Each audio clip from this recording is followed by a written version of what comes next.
पीछे कदम मिलाकर चलने वाली माता रमाबाई के चरणों में नमन करते हुए छोटी छोटी जातियों में बटे हुए इस समाज को बहुजन समाज का नाम देने वाले मान्यवर कांशीराम साहब जी के चरणों में नमन करते हुए पूरे भारत को दुनिया का सबसे बड़ा लोकतंत्र देने वाले, भारत को गणतांत्रिक व्यवस्था देने वाले, भारत को संसदीय प्रणाली देने वाले, भारत को रिजर्व बैंक ऑफ इंडिया का सपना दिखाने वाले, भारत में विभिन्न बैंकों का राष्ट्रीयकरण करने की परिकल्पना करने वाले, भारत में भविष्य निधि की स्थापना कराने वाले, विश्व का सबसे बड़ा संविधान लिखने वाले, the symbol of knowledge Bodhisattva Baba Saheb doctor Bhimrao Ambedkar ji के चरणों में नमन करते हुए तथा मंच पर उपस्थित मंचासीन गणमान्य सामने बैठे हुए बड़े बूढ़े एवं माताओं बहनों को मेरा जय भीम नमो बुद्धाय।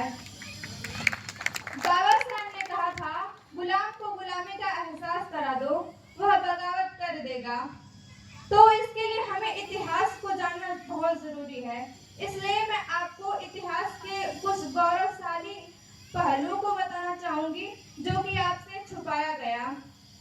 चीन, जापान और कोरिया की भाषा में आज भी भारत को स्वर्ग कहा जाता है।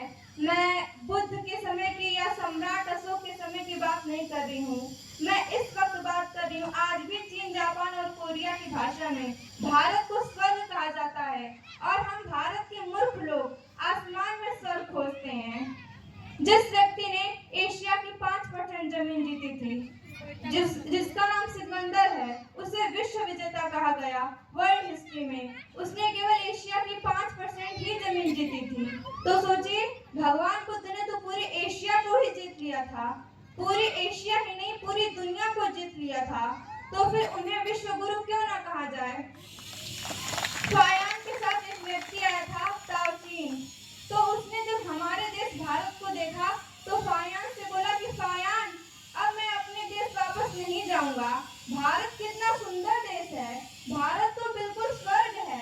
अब मैं अपने देश वापस नहीं जाऊंगा और अगर पुनर्जन्म होता होगा तो, ऐसा नहीं कहा कि पुनर्जन्म होता है, मतलब होता होगा तो मैं भारत में ही जन्म लूंगा।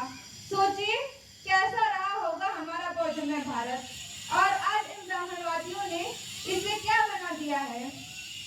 भूटान की रानी आई थी भारत, जब वो वापस गई तो वहां से स्टेटमेंट आया कि हम भारत के शुक्रगुजार हैं। सोचिए क्या दिया हमने उनको, हमें खुद नहीं पता कि हमने दुनिया को क्या दिया। अरब के देशों में 1, 2, 3 गिनती आज से 1800 साल पहले गई, तब जाके वहाँ पे औद्योगिक क्रांति हुई।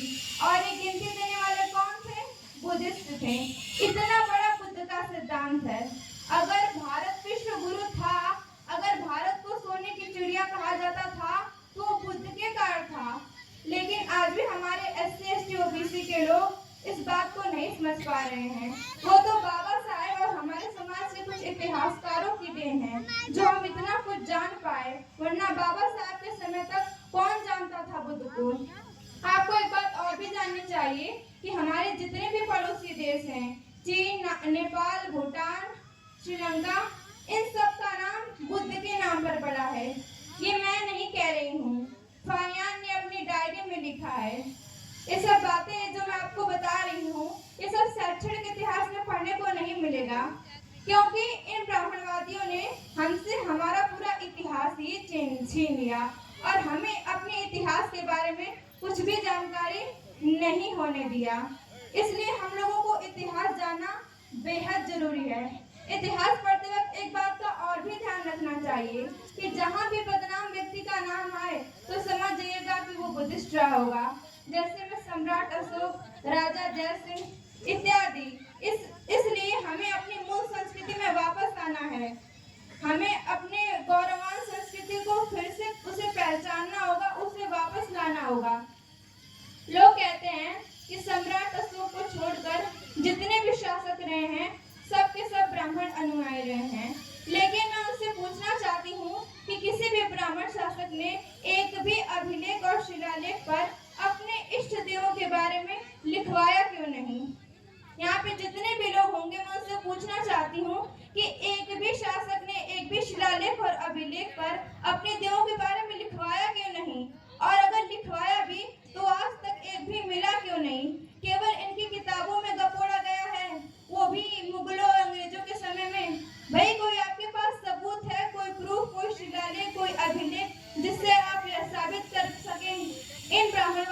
शैक्षणिक इतिहासकारों का आज तक एक भी प्रमाण नहीं मिला है, तो फिर इनका इतिहास और उनके देवी देवता सच कैसे हो सकते हैं? आप लोग के मन में कभी न कभी यह प्रश्न जरूर आया होगा कि भारत में मंदिरों का इतिहास क्या रहा है। भगवान बुद्ध ने अपने जीते जी कहा था कि मेरी मूर्ति मत बनाना। अगर आप लोग मेरी मूर्ति बनाएंगे तो मार्ग से भटक जाएंगे, ज्ञान से भटक जाएंगे और मेरी मूर्ति में ही मेरी मुक्ति का मार्ग खोजेंगे। इसलिए बहुत से राजाओं ने भगवान बुद्ध की मूर्ति नहीं बनाई। यहाँ तक कि सम्राट अशोक ने भी भगवान बुद्ध की मूर्ति नहीं बनाई। सम्राट कनिष्क जो थे, जिन्हें द्वितीय अशोक कहा जाता है, उन्होंने भगवान बुद्ध की मूर्ति बनाई सम्मान के लिए। जैसे हम लोग ब्लैक होल की खोज करने वाले स्टीफन हॉकिंग की तस्वीर बनाते हैं, ग्रेविटी की खोज करने वाले न्यूटन की बनाते हैं, आइंस्टाइन की बनाते हैं, उनके सम्मान में। तो सम्राट कनिष्क ने सोचा, जिन्होंने 84,000 नियम दिए हैं, इतनी सारी थ्योरीज दी हैं, तो फिर भगवान बुद्ध की मूर्ति क्यों ना हो। तो उन्होंने भारत और पूरी दुनिया में भगवान बुद्ध की मूर्तियों का अंबार खड़ा कर दिया। लेकिन मंदिर सम्राट कनिष्क ने भी नहीं बनाए। जो गुप्त शासक थे, उन्होंने मूर्तियों को सुरक्षित रखने के लिए मंदिरों का निर्माण कर दिया और भारत में ढेरों मंदिर खड़ा कर दिए। जब भारत में मुगल आए तो ब्राह्मणों ने मुगलों के साथ मिलकर इन सभी मंदिरों पर कब्जा करवा लिया। उनके यहाँ से जाने के बाद भारत के जितने भी बड़े बड़े मंदिर थे, सब के सब ब्राह्मणों के हाथ में आ गए और इन्होंने बुद्ध की मूर्तियों पर श्रृंगार करके, उन्हें चुनरी पहना के दुर्गा, काली, भवानी, गंगा, विष्णु, महेश बना दिया। भारत के जितने भी बड़े बड़े मंदिर हैं, पशुपतिनाथ, केदारनाथ, बद्रीनाथ, तिरुपति, अयोध्या, सोमनाथ, लिलोटीनाथ, काची पीठ, पूरी पीठ, श्रृंगेरी पीठ, सबके मंदिर हैं। इन सभी मंदिरों का सर्वे होना चाहिए। इसीलिए इन्होंने 16वीं शताब्दी में SC, ST, OBC के लोगों का प्रवेश वर्जित कर दिया इन मंदिरों में। वो तो आज बाबा साहब के संविधान की देन है कि हम मंदिर में जा पाते हैं, लेकिन आज भी संविधान के खिलाफ जाकर मंदिरों के बाहर बोर्ड टांग दिए जाते हैं कि शूद्रों का प्रवेश वर्जित है। और ये शूद्र लोग कौन हैं? हमारे ही SC, ST, OBC के लोग हैं। अगर आपको मेरी बात पे यकीन नहीं हो रहा है तो आप खुद इन धर्म ग्रंथों को पढ़िए, लेकिन आप पढ़ते ही नहीं हो। मैंने थोड़ा बहुत पढ़ा है, इसके कुछ पाखंड और अंधविश्वास आपको बताना चाहूंगी। जैसे राम सोने के हिरण को मारने चला गया, सीता का जन्म घड़े से हुआ, हनुमान ने सूरज को निगल लिया, गौमूत्र एवं गोबर से हमारी सारी बीमारियां दूर हो जाती हैं, दुर्गा के 8 हाथ थे, रावण के 10 सिर थे, गाय के पेट से गोकर्णनाथ का जन्म हुआ, कुतिया के पेट से शौनक ऋषि का जन्म हुआ, हिरणी के पेट से श्रृंगी ऋषि का जन्म हुआ, महिषासुर का जन्म भैंस से हुआ। पहले पशु से भी मानव का जन्म होता था। ये सब बातें एक इंसान को तर्कशील होने से रोकती है, उसकी बुद्धि का विकास होने से रोकती है। इसलिए आप लोग पूजा पाठ कीजिए, लेकिन अपने बच्चों को इन सब में इन्वॉल्व मत कीजिए। उन्हें उनके धार्मिक डिसीजन खुद लेने दीजिए।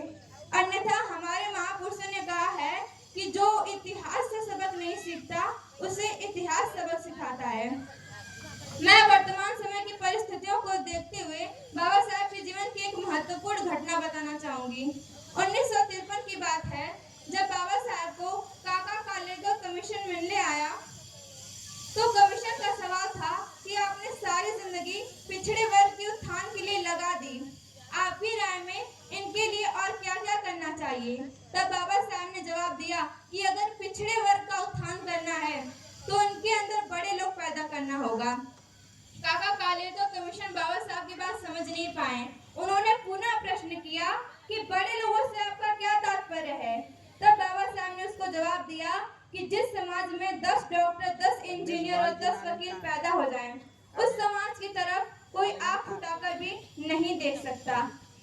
इस वाक्य के 3 साल बाद आगरा के रामलीला मैदान में बाबा साहब ने कहा कि पढ़े लिखे लोगों ने मुझे धोखा दिया है। मैं समझता था कि ये लोग पढ़ लिख कर अपने समाज का नेतृत्व करेंगे, लेकिन मैं अपने आसपास युवाओं की भीड़ देख रहा हूँ जो अपने ही पेट भरने में लगी हुई है। यही नहीं, बाबा साहब अपने अंतिम दिनों में अकेले रोते हुए पाए गए। जब वे सोने की कोशिश करते तो उन्हें नींद नहीं आती, अत्यधिक परेशान रहते थे। नानक चंद रतो ने उनसे पूछा कि आप इतने परेशान क्यों हैं? तब उन्होंने जवाब दिया कि जो तुम दिल्ली देख रहे हो, इसमें 10,000 कर्मचारी यह केवल अनुसूचित जाति के हैं, जिनकी संख्या कुछ साल पहले शून्य थी। मैंने अपनी पूरी जिंदगी लगा दी अपने लोगों में पढ़ा लिखा लोग पैदा करने के लिए, क्योंकि मैं समझता था कि मैं अकेले पढ़कर इतना कुछ कर सकता हूँ, तो जिस समाज में हजारों पढ़े लिखे लोग होंगे उसमें कितना बड़ा परिवर्तन आएगा। लेकिन मैं जब मेरे कारवां के बारे में सोचता हूँ तो मुझे कोई ऐसा नौजवान नजर नहीं आता जो इसे आगे ले जा सके। जब मैं मेरे मिशन के बारे में सोचता हूँ तो मेरे सीने में दर्द होता है। सोचिए, जिस महापुरुष ने अपनी पूरी जिंदगी परिवार, बच्चे, आंदोलन की भेंट चढ़ा दी, जिसने पूरी जिंदगी यह विश्वास किया कि पढ़ा लिखा वर्ग हो अपने शोषित वंचित भाइयों को आजाद करा सकता है, आजकल ये पढ़े लिखे लोग क्या कर रहे हैं? बाबा साहब, जितने लोगों को बाबा साहब ने विदेश भेजा था पढ़ाई करने के लिए, लॉर्ड लिनथेंगो से रिक्वेस्ट करके, वो वही रह गए। कुछ भारत आए तो वो भी अपनी बीवी और टीवी में मस्त हो गए। बाबा साहब के अंतिम दिनों में एक व्यक्ति आया था और कहने लगा कि बाबा साहब, मुझे आपके साथ कार्य करना है। तो बाबा साहब ने प्रश्न किया कि क्या तुम रिटायर हो गए हो? तो उसने कहा कि हाँ, मैं रिटायर हो गया हूँ। बाबा साहब ने पुनः प्रश्न किया कि तुम रिटायर क्यों हुए? तब उसका जवाब था कि मैं सरकारी कार्यों को करने में असमर्थ हो गया हूँ, इसलिए सरकार ने मुझे हमेशा के लिए छुट्टी दे दी है।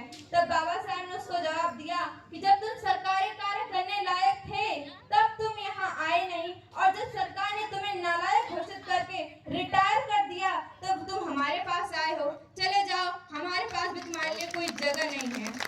ऐसे थे हमारे बाबा साहब। और अंत में मैं यही कहना चाहूंगी कि रुतबा मेरे सर को मेरे संविधान से मिला